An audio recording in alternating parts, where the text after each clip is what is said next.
Alamin natin ang magiging lagay ng panahon ngayong Biyernes kasama si Earl Figuracion. Good morning, Earl.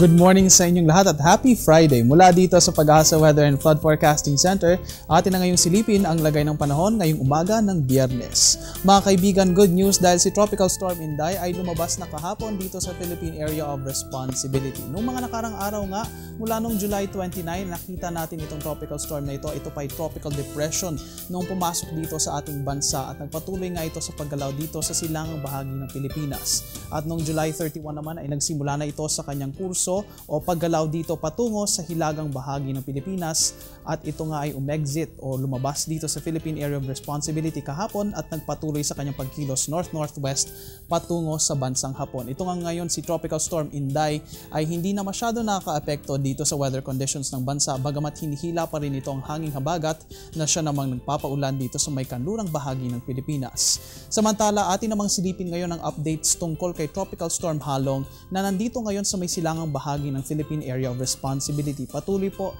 na lumalapit ang tropical storm na ito sa ating bar line at ayon nga kay Pag-asa weather forecaster Alvin Pura ay maari na rin pumasok ito sa ating bansa pagsapit ng araw ng Linggo. Kung papasok man ito sa ating bansa mga kaibigan ay hindi tayo kailangang masyadong mag-alala dahil dito lamang ito sa gilid ng bar line dadaan at mamamalagi dito sa northeastern tip ng borders ng ating bansa at magpapatuloy sa kanyang paggalaw patungo sa hilaga, patungo sa bansang Hapon. Katulad rin ng ginawa ni Bagyong Inday noong mga nakarang araw mga kaibigan ay maaari rin itong hilain ang hanging habagat dito sa may kanlurang bahagi ng bansa at papasok yan dito sa Pilipinas at makakaranas rin tayo ng pag-ulan ngunit hindi naman ito gaano kalakas.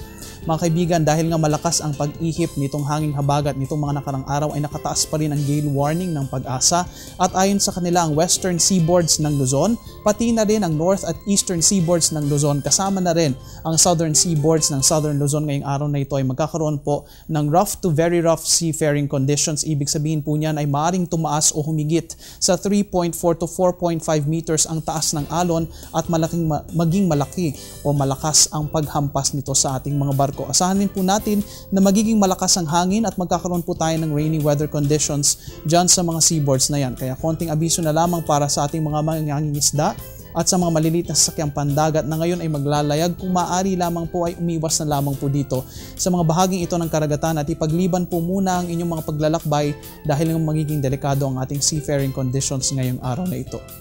Mga kaibigan, kami magbabalik na lang iba pang weather information matapos ang isang paala. Mga kaibigan, ngayong araw ng Biyernes ay silipin na natin ang lagay ng panahon. Simulan po natin yan sa ating forecast dito sa may kanlurang bahagi ng Pilipinas. Magkakaroon nga po rin tayo ng pag-ulan ngayong araw na ito at dala po yan ng hanging habagat na ngayon ay umiihip dito sa may kanlurang bahagi ng Luzon, pati na rin dito sa Visayas at pinapalakas pa rin po yan nitong lumabas na si Bagyong Inday dito sa may hilagang parte ng Philippine Area of Responsibility.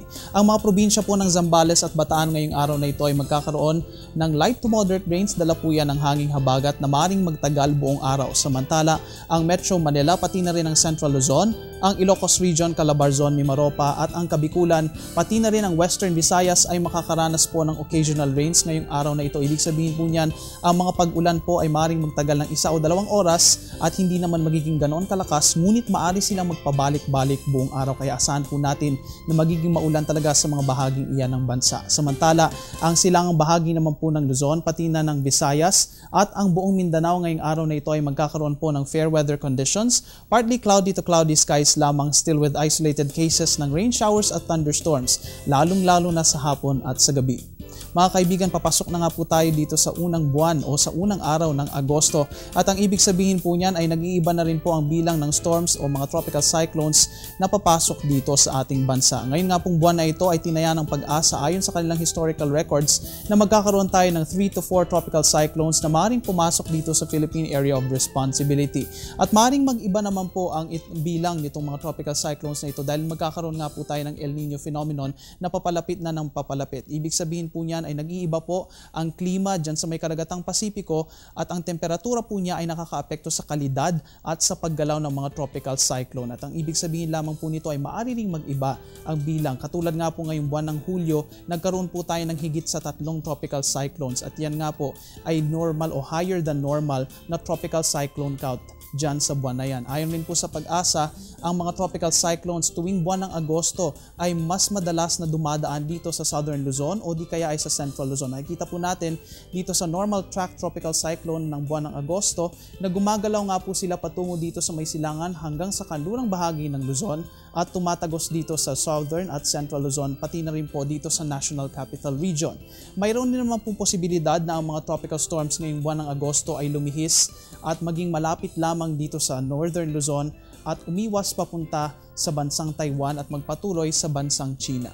At yan ang latest mula dito sa Pag-asa Weather and Flood Forecasting Center. Please check our social media accounts and our website para sa latest weather information. Mula dito sa Panahon TV kung saan walang pinipiling panahon ang pagbibigay impormasyon. Ako po ang inyong weather guide, Earl Figuracion. Magandang umaga sa inyong lahat.